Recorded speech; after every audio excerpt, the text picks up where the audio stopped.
Welcome to the Foreign Correspondent Club of Japan. Today, my name is Joël Legendre. I'm a correspondent for RTL TV and radio. And we have today a special guest, Atsushi Sakahara, who is a survivor of the sarin gas attack. In 1995, when he worked at Dentsu, he encountered this sarin gas terrorist act, urban terrorist act, during his commuting by subway from Roppongi to Kamiyacho. Yes. And Atsushi has worked for Dentsu. He left Japan to go to the US and studied at the University of California, Berkeley, and you got an MBA. And you studied filming, so somewhere... No, business. Business, okay, but you enter into filming. Yes. And he's now a filmmaker, and his company is called Good People, Inc.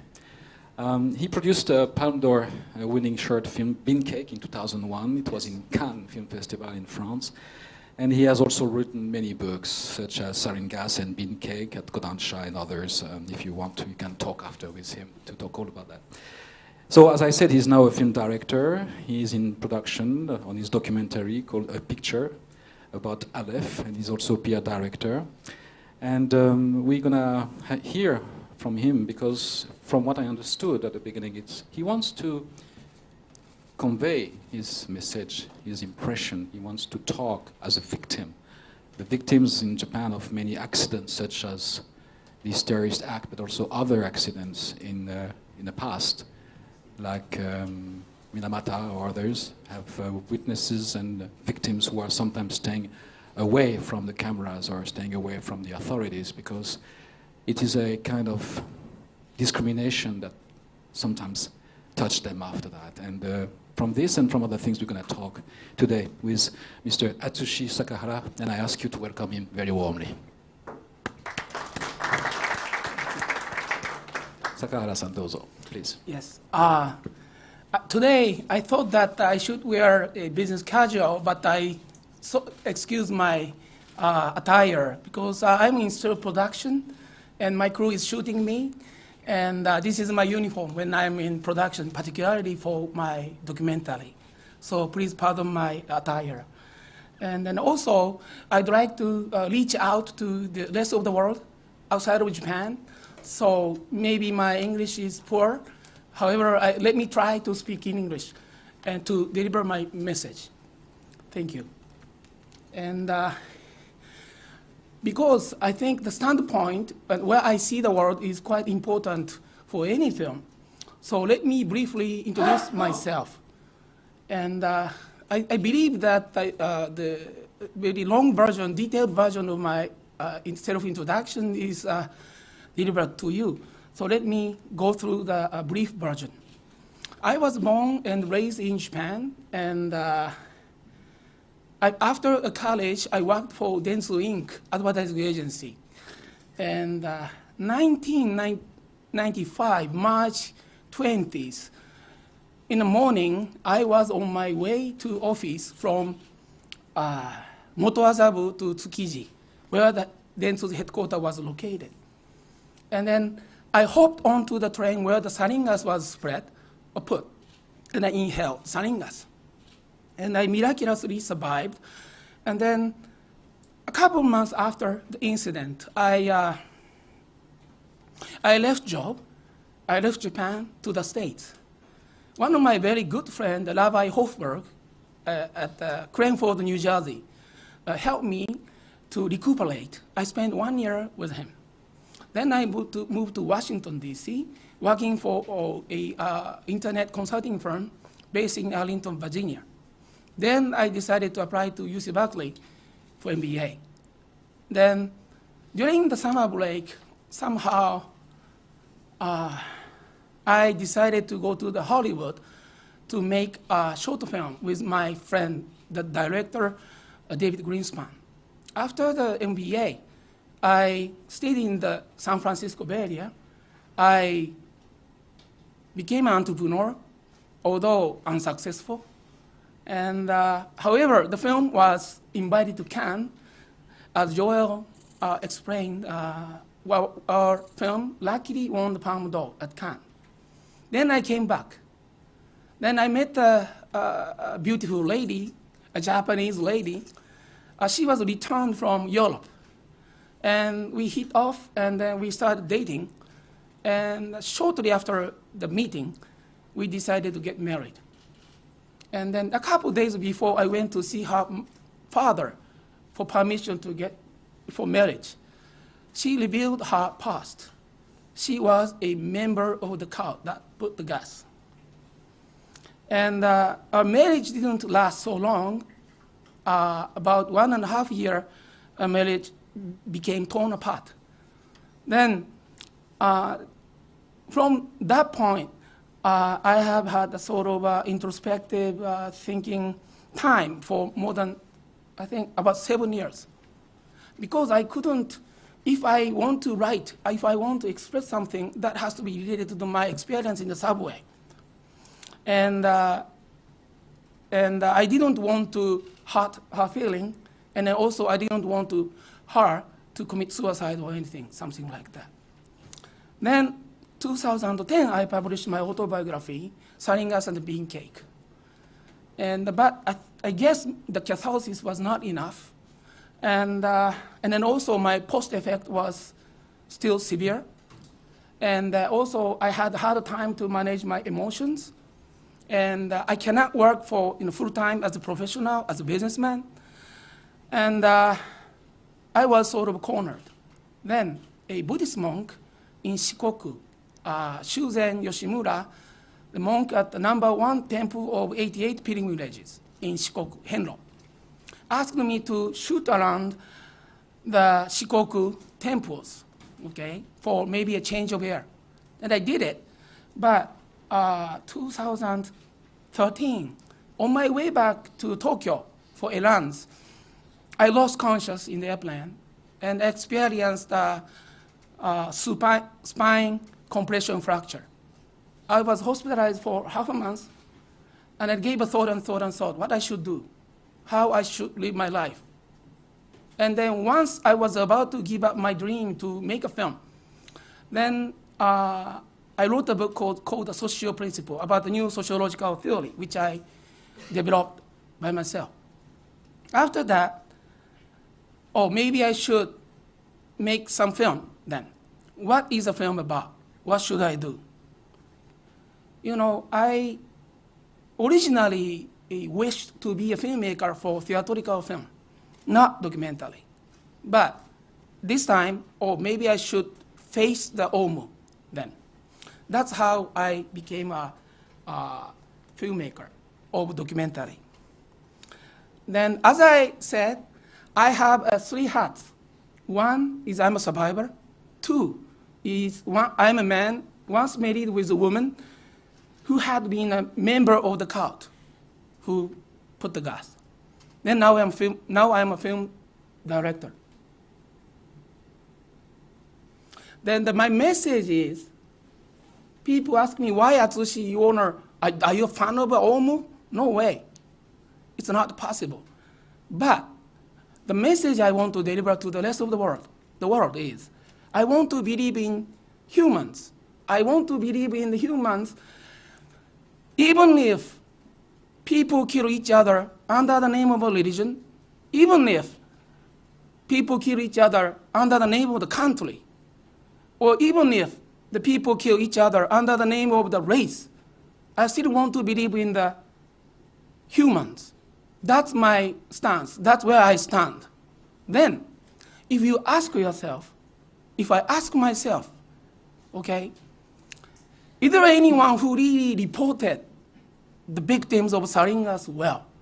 Is there any journalist who spent more than 24 hours with me? Is there anyone? There's none. Okay? The journalists, what they do is, what is this problem? I have an eye problem. Then he writes it. They don't know the truth. Okay? That's my another standpoint as a victim.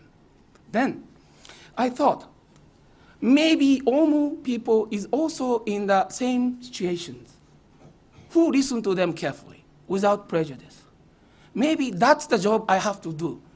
If I say, as a victim, I'd like to listen to them. Anyone else would shut up their mouth, right? So that was my endeavor and challenge I took.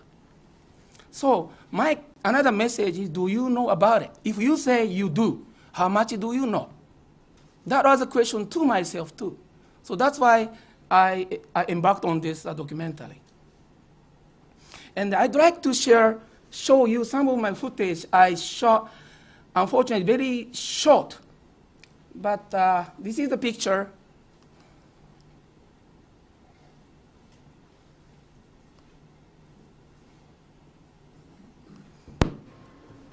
Yeah.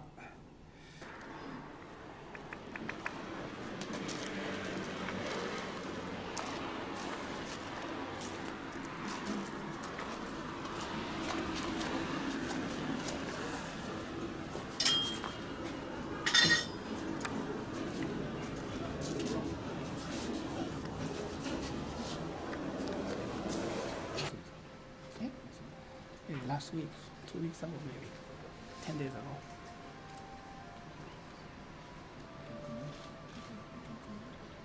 Okay, this was shot in 2 weeks ago, and I have an exclusive right to shoot a feature documentary.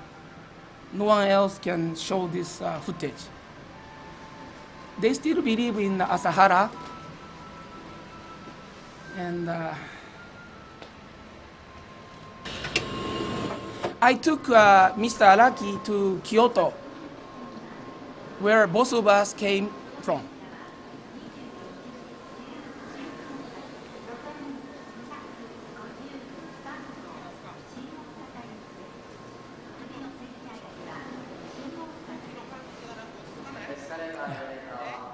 No, I just arrived at Kyoto station by Shinkansen, bullet train. And then I took him to my hometown, Nagaoka-kyo City. It's a beautiful city, which I believe. And then we traveled around in Kansai area extensively. And this is the pond in the Nagaoka Tenjin shrine. Beautiful pond. And then film is not finished shooting yet, but I convinced him to see my parents. And then I challenged him if he can tell what he believes to my parents. And then also I convinced him to see his parents. And that was my challenge. And then I think what I successfully have done, what I wanted to achieve. But still in production, and this evening I plan to see Mr. Araki again, and I'm going to see Mr. Araki again tomorrow, and we will finish shooting, principal photography. Done, yeah, I'm done, yes. No, then that was the film, and for your purpose, you can download this footage. And please feel free to use whatever your project. And then also, I am opening a crowdfunding site, both in Japanese language and then in English. So far, in Japanese side, I have successfully raised 1.4 million yen, about $14,000 probably, USD. And in English side, so far, I have successfully raised $200. So I hope you can help me some way or another. I think this picture is worth being watched by the global audience. Thank you very much. Thank you very much for your presentation, and we are going to go to the questions and answer session now. So, gentlemen and ladies, if you have any question, please approach the microphone, switch off your mobile phone eventually if it's not done yet, and you can ask as many questions as you want, because this is a topic for which we don't have so much answers in some cases. Yes. Yeah. Any question, please raise your hands and come along. Yes, please, sir.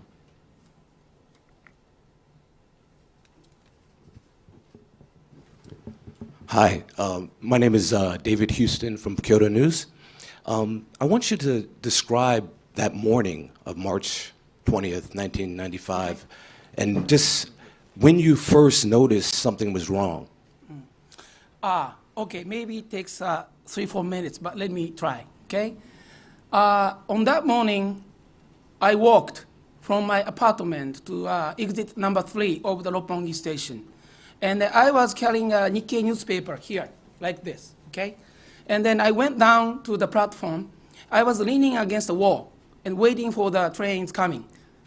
Train stopped, and in the first car of the third door, around that door, I found a little space, not crowded. And then I wanted to sit. I'm the person who don't mind sitting right next to the puke or vomit. Okay, so maybe I found the seat, right? And then I got in and I found the newspaper wrapping the saringas, okay, on the left side, third door of the left side. And then I was about to step on the saringas, and I was about to sit, but I felt a stares from other passengers, okay? Or maybe this is not right. So I changed the direction to the left, to the right, toward the rear end of the first car. Then I was reading a newspaper, trying to read the newspaper again, article. That article, particular article, says the executive of Oum真理教 member was arrested in Osaka last night. Actually, before I hopped into the train, I was reading the article, okay? Somehow, not Bruce Brothers, but the God, Lord, that's works mysterious way. 2 weeks before, probably, that day, at the Teishokuya, the luncheon place near the company, I read the tabloid magazine that said maybe the who did the Matsumoto Sarin incident is not Kono-san, but Oum真理教. Okay, so when I was trying to read the article, I felt my eyes are somewhat weird. I started losing the focus. I cannot focus well. I thought maybe I didn't wash or rinse my contact lenses at the time, or maybe I was working too hard. But I don't feel I work too hard. Then I asked myself, maybe this is sarin. That was a hunch, but I was not sure. If I was 100% sure, I will yell. I will let other passengers know about it. But somehow, maybe I should move to the second car. Then I moved to the second car. Then someone followed me. And she shut the door fiercely right after me. I looked back at her.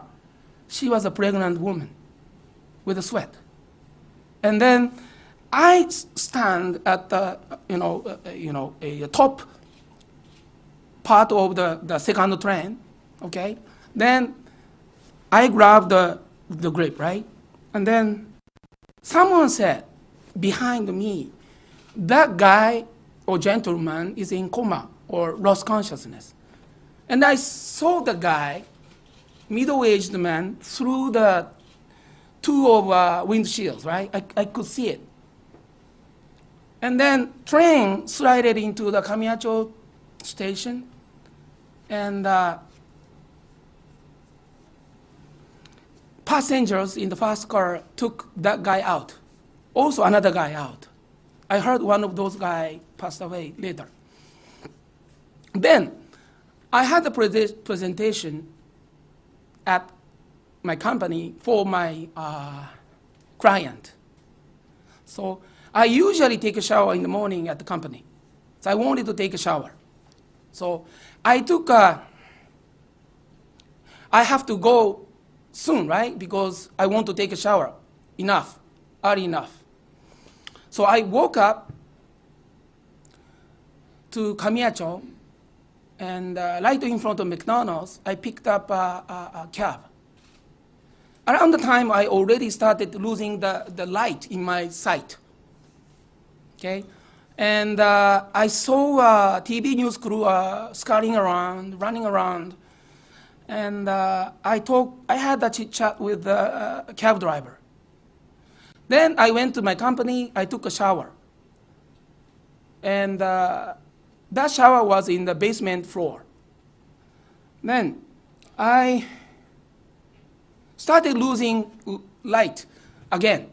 Okay, or maybe this is kind of a electricity problem or something. Okay, then I woke up. I gave up a shower and some exercise. Then I woke up. Then I could see the sun directly, as if I wear the very strong Ray-Ban sunglasses. Then I called up my family, my parents in Kyoto. My younger sister took my call. Then I said, can you check the TV news? Is there something going on? She checked and nothing. She said, there's nothing. And can I talk to my parents? And then she said, what's going on? I think I am in some sort of a big problem. And I feel I'm all right. And she said I should go to see a doctor. What I said is because my father was running a labor insurance consulting business, I knew maybe somewhere or another, if something happens to me, I have to prove that I was there at that time. And if something happens to me, please find the cab's receipt in my little pocket notebook. Then I went to the office. Then I left a note to my boss. Then I walked into the St. Luke's Hospital. That's what happened to me that day. Was there a smell? Yes. I smelled paint thinner, like a little fruity odor in the car. Paint thinner? Paint thinner, yes. If you have other questions, please come to the microphone. If you have more. No. Sure. Yeah. Please, other questions. If you have any other questions, gentlemen or ladies. Anybody else? Okay. Not far. Okay. So I go. You said that you have basically saved your life because people told you to change car. Yeah. What have you seen exactly at that time? There was this bag, this dark color. It was opened already. Just let's come back to that spot, to that moment. Yes.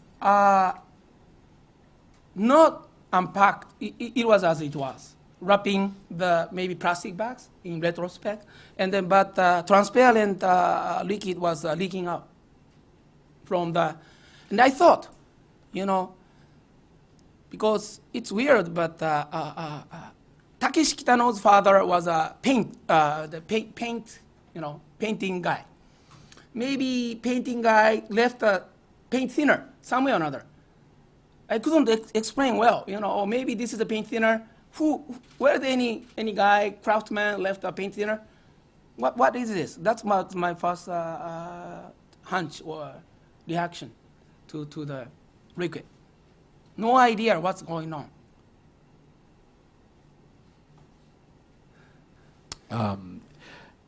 Is it a follow-up? It's a different topic. Okay, so you come first. We come back to you after that. Okay.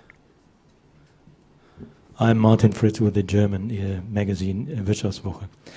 Could you say something? You mentioned your motivation for doing this documentary. Yes. And if I understand you correctly, is one problem in Japan is that the victims of 1995 are still victims today, and they are ignored by Japanese society.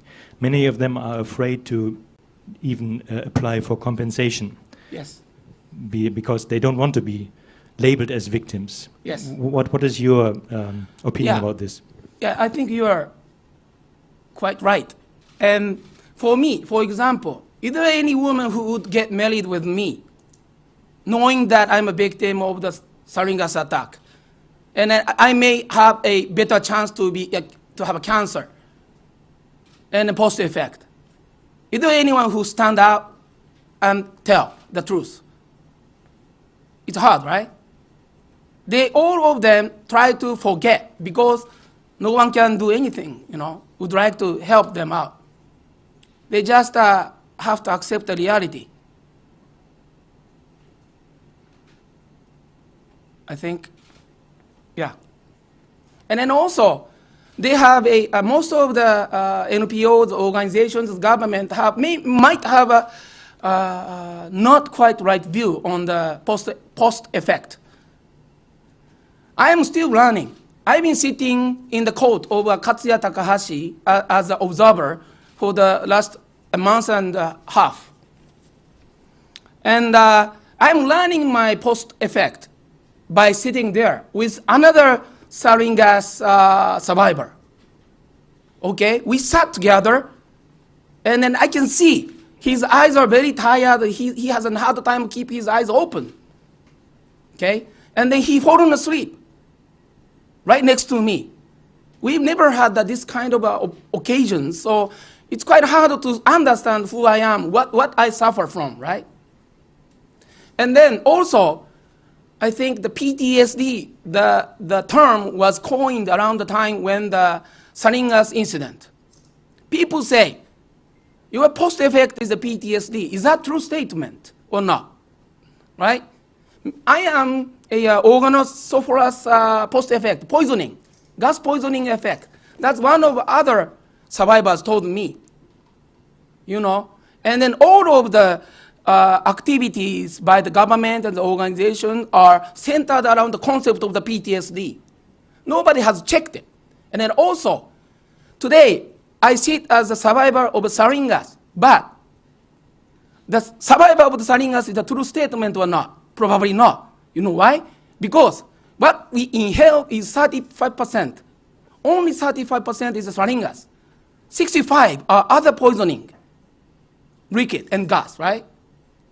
And but people are trying to compress the information in one single, easy to understand term. That put us in a very hard situation, I believe. Right? Do I make myself clear? That's what I believe, you know. Martin, you have a follow-up? You want more? This is the message of the film? No. One message is yes. Yes. Because I am in front of the camera all the time. Okay? And then I cannot keep my eyes open when I have a dialogue with Mr. Araki. People will find out how tough it is. What is the post effect is like. Yes. Then you watch it, right? Yes. But at the same time, Araki sees my post effect too, right?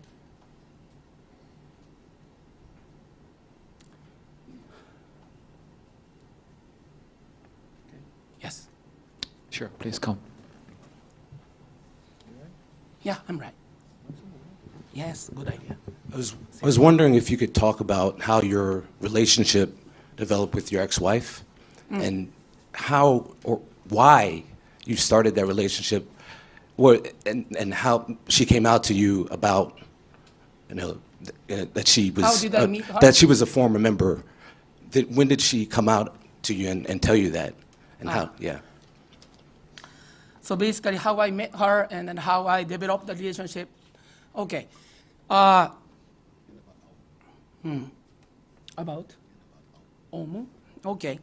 I was introduced to her by my friend. Before I decided to go to the States, I had the opportunity, job offer, in Geneva, Switzerland, as a watch auctioneer. When I was introduced to her, she was working in UK, one of the probably most well-known auction house. And she needed my advice how she can find a job in auction business. That's how I was introduced. And she spoke 10 languages. I was quite impressed and intrigued. That's how I started developing our relationship. And so how she was involved in the Omu, is that what you want to know, or is that correct? She was a student of a very prestigious girls' school, all the way from kindergarten to college. And I think with her, which I declined to name somehow, some way or another, to, yeah. And her friend and her, she went to Tokyo University's Autumn Festival. And Oum was doing seminar and etc. And mischievously, she signed as a member of the cult. And as far as I remember, her friend became very serious. And then that became a problem in the school.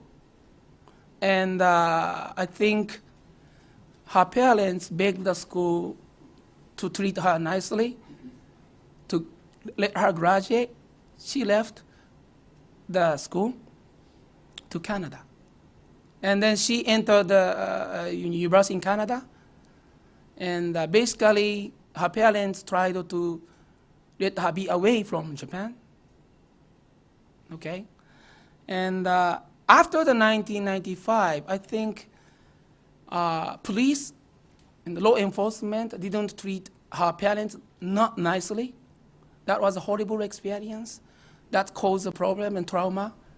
And then also I heard from her something like FBI or FBI by itself approached her when she was in Canada.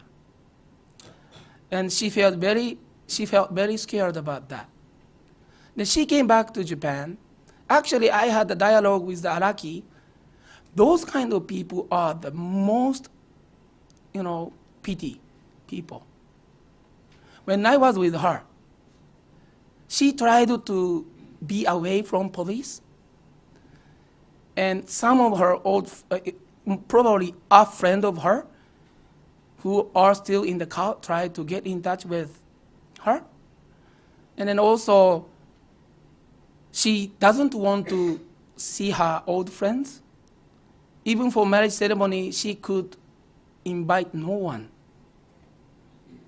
It's very sad, right? And then when her work permit application was turned down by Luxembourg, she was about to work in Luxembourg. She cried and cried and cried. Maybe that was the reason.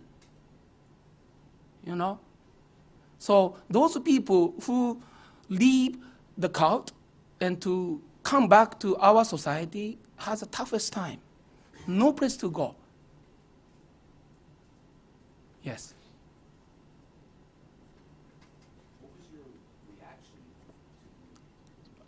Can you come to the microphone, please, Sorry. if you have a question, so it's on the record. So basically, I'm just trying to understand, like, when you found out, that she was a former member, Yes. what was the conversation that you had with her? I mean, Okay. and from there, is that why you guys split up? I mean, No. If you love a woman, you love a woman, right? You love the woman, right? What happened to her in the past doesn't matter. And I decided to get married with her, right? But when reviewed her past, I said, in my profession, no matter what I do, even as an entrepreneur or a film director, I have to be in the spotlight in some way or another. People will say, Atsushi Sakahara is a survivor from the gas. I'm not going to tell about your past, but people will tell about my past. Are you fine with it? She said, fine. And then I got married with her. But that was not fine for her. And then also, I did not have a confidence in surviving in this society with this post effect. And then also, all I wanted to express, all I could express, is somewhere or another related to that incident. And then I asked myself, can I make her happy? Probably not. Then should I let her walk away? Probably right. So that was the decision I made. If I may just have a quick follow-up on that, has she ever, or do you think she should have shown any sort of regret About what happened? To me? To be in the sect, to do Yes. what they did. Yes, to you, of course. yes, she has a big regret. To me? No. She didn't apologize, and I didn't ask apology at all. Just because I know that she was. But I remember the long version of my detailed autobiography is the one she skimmed through for me when she was in London. I sent it from California. And then she replied to me without telling the reason behind. I cried and cried and cried. That's how I started the relationship.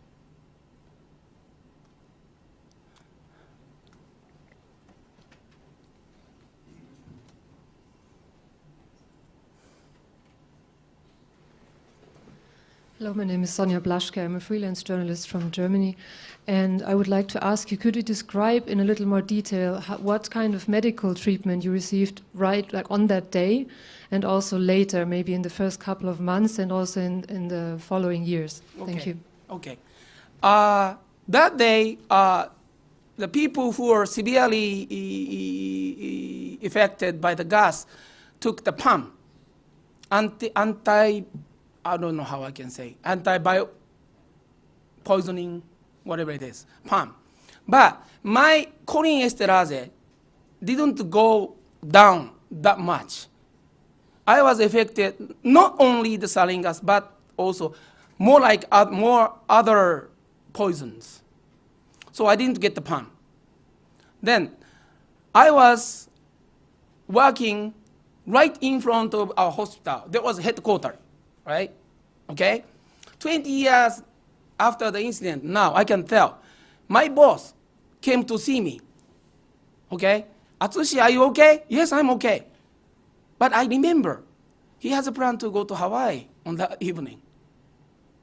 I'm a company man in Japan organization. I know how much he loved or planned, how well he planned to go to the Hawaii with his family. And if he was there, can I survive? No, doesn't matter, right? I let him go. Okay? I let him go to Hawaii. Then, afternoon, there was an announcement that that gas was a sarin gas. Okay? And then, late afternoon, there was another announcement that if you are not seriously injured, please go home. We don't have enough beds. Okay? You have to decide. I was there, laying myself down on the bench right in front of our headquarters. And then I sent my boss to Hawaii. What is the behavior? What is the action I should take? I should go home, right? Many people ask me, Atsushi, did you stay at the hospital? No, I couldn't, right? Maybe I was not seriously injured. So this is the reason behind I didn't stay at the hospital on that day. Okay? There has to be many reasons for any kinds of a human behavior. So basically, that's I want to find out about Omo. There must be a reason why they do it. But I don't blame my boss, though. I understand that. Atsushi, what sort of medicine have you had, if you have ever had any medicine? Say it again? What sort of treatment have you had? Then I left Japan. I was not quite aware of the post-effect, and I survived in the States without any treatment. I came back. Then after I came back, after I got divorced, I had antidepressant or something, something like that. I went to see a shrink, psychiatrist. And then government offered a support. That is a sort of a flexible application of the labor insurance. We call it the shoujo kote, the fixed effect of the symptoms of the post effect or something like that. But I was in the very weird, strange situations. You know what? If I go to see a shrink, I cannot buy any life insurance, right? Is that the support? So I decided not to go to see a doctor anymore. That is the situation. You have a follow-up, Sonja? Sure, please come.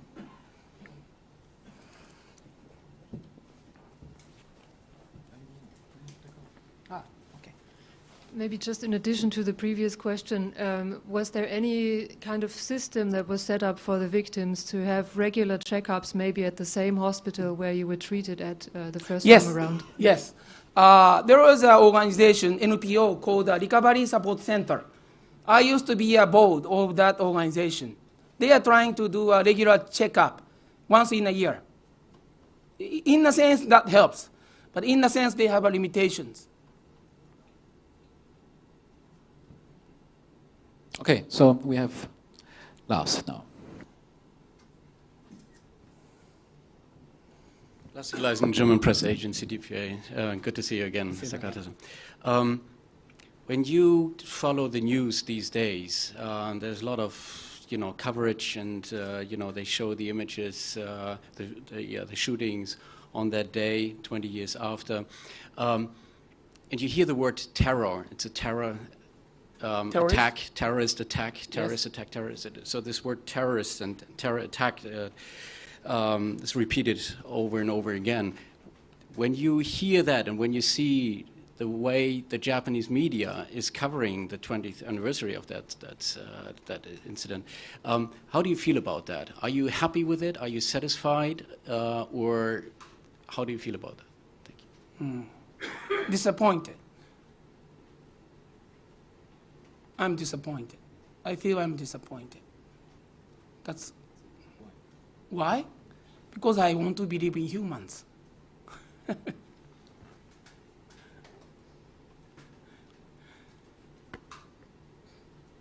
Yes, anyone? Questions? If not, I'm going to ask one. Yes, monsieur? Okay. No, sorry, madame.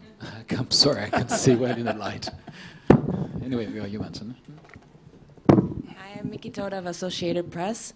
I'd like to hear your honest opinion. You've studied the cult, and in now 20 years, what's your opinion towards the cult right now? In what sense? What do you think of them, simply? Simply, they are the weak humans. They are also humans, but they are weak humans. And they have a reason to join, and then they have occasions or chance somewhere or another, to join the cult. That's how I see. They don't want to face the reality, and they are in a sort of a loop where they pretend thinking or pretend doing something good. That's what I see, how I see them.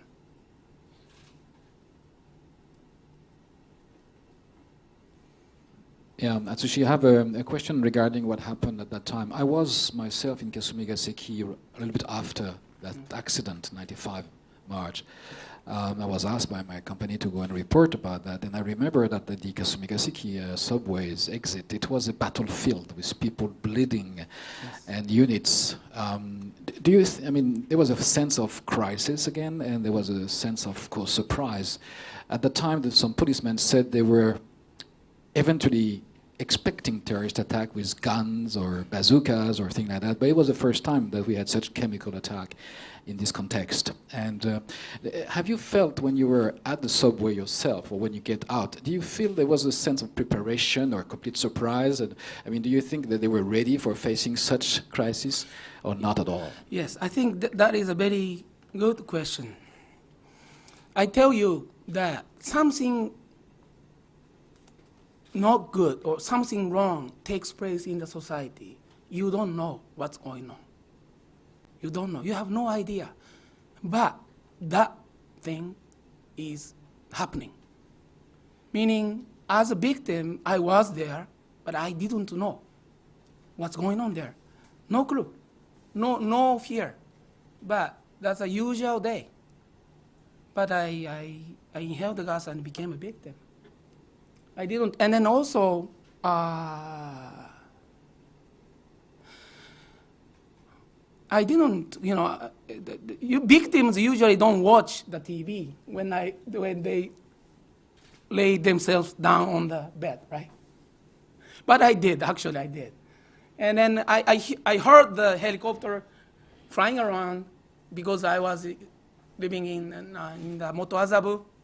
And I was watching TV, and then those sounds were synchronized strangely. I still remember, but I don't know. It was a very strange experience. Any questions? Martin?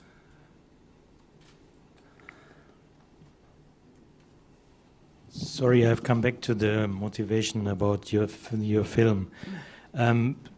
Writers like, for example, Murakami Haruki have said that the Japanese society has not really looked for the causes of the Aum cult.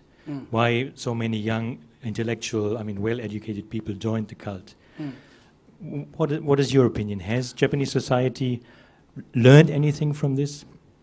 Yes. I have a unique experience, as I explained. I lived with a Jewish rabbi for 1 year.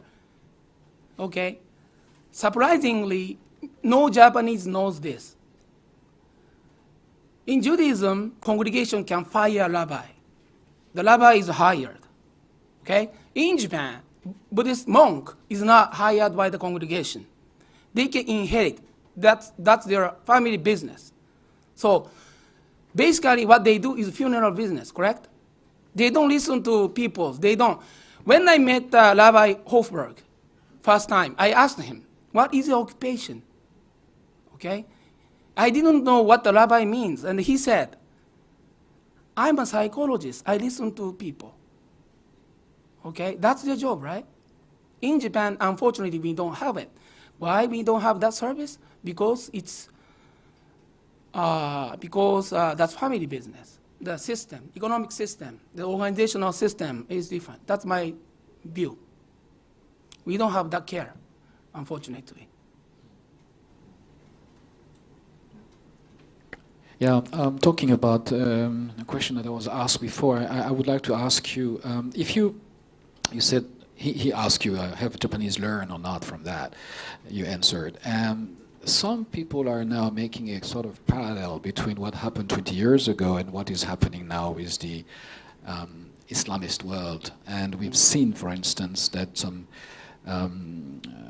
Japanese people were interested to eventually join ISIL, or maybe that's an impression, maybe it's not correct. What do you think about it? Do you think the society is ready to go into this sort of terrorism again? And do you think there is a parallel with what happened in the Middle East today? Do you think that violence is something that people could resource at? I mean, look at the violence.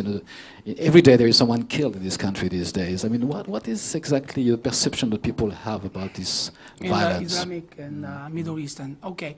When I was in the States, after I spent 1 year in Washington, D.C., one of my best friends in D.C. is a Syrian doctor. Okay? He was trying to get USMLE. 90% of a Syrian doctor from the University of Damascus or whatever it is. And they tried to come to US. Okay? I became very good friend of him. He was a financial problem. I let him borrow my money. Half of my money. I didn't have that much money, so maybe I let him borrow $3,000, okay? And then he took the test and he passed it. I'm a very good friend of him, and I helped him. I wanted to introduce him to the rabbi, okay? And then he drove up to my apartment and packed all of my belongings into his car. And he drove to the car to New Jersey. Because I had no seat in the car, so I took Amtrak, okay? And then after he packing all of his belongings, okay, he asked me though, Atsushi, why do you trust me? Why do you trust me? Then I made a good joke, probably the best one in my life. If you are gone with my belongings, all I have to do is I call up Syria embassy in Washington, D.C. Sounds like XYZ declined to name the name for his protection. XYZ is telling a lie about your president. They will take care of you. He smiled, okay? Then from Amtrak station, he drove to the house of the rabbi. He piled up all of my belongings. I had the key. I opened the door, could you please enter? And then I can make some coffee to wait for the rabbi's coming back. Rabbi was not present. Then he said, Atsushi, you know what? This side of Joran Heights, if Jewish guy is at the empty house, should be shot on the spot. And that's what you're asking me to do. And then he said, even if I talk to your friend, Rabbi, for 30 days sleeplessly, I don't think we can fill up the gap. So my idea about them is they are some way or another in regard with the information, they are confined. They don't know the truth. Maybe we don't know the truth. We don't know really who they are. They really don't know who we are. That always happens. Even in Seven Samurai, we don't know warrior's parents. We don't know warrior's wife. We don't know warrior's kids, right? That's why we can enjoy watching Seven Samurais fighting against them, right? Otherwise, we feel sympathy with the warrior. That's why we structure the filmmaker does, right? That's my point, you know. Any other questions? Any other questions? No? Okay, I have one. Your ex-wife has met the guru, I suppose, Asahara. Have you talked about what was her fascination, if she had? Why did she join like that? I mean, did she meet him? What was her opinion about it? I didn't have a chance to ask her if she met the Asahara by himself. Maybe I was not brave enough, or maybe I was not considerate or smart enough. But all she says is, I was not seriously joined. I just signed it. And then that's the situation who I am. So what can I do? All I have to do is just, accept what she says. I couldn't ask her further. But she had any fascination for that? I mean, she liked yoga, or she liked what? What was her... But I remember she often sits in the agura. I don't know how I can call it in English, but agura. Maybe that's related too, but the Rengeza is different. It's more complex. So, but she sits in the agura, even in a chair, once in a while. So maybe that was influence, you know. Okay, we're gonna reach the end of this program. I see that there is of this press conference. So if there is anyone who has the last question, please, it's time to do it. Regular member or invited guest or anyone. Has the directors and the production team anything to comment and to add? No, it's okay. Good. Well, Sakahara-san, thank you very much for coming today. And I think our colleagues here are very happy to have heard what you said during this event. We wish you the best in your work, in your production.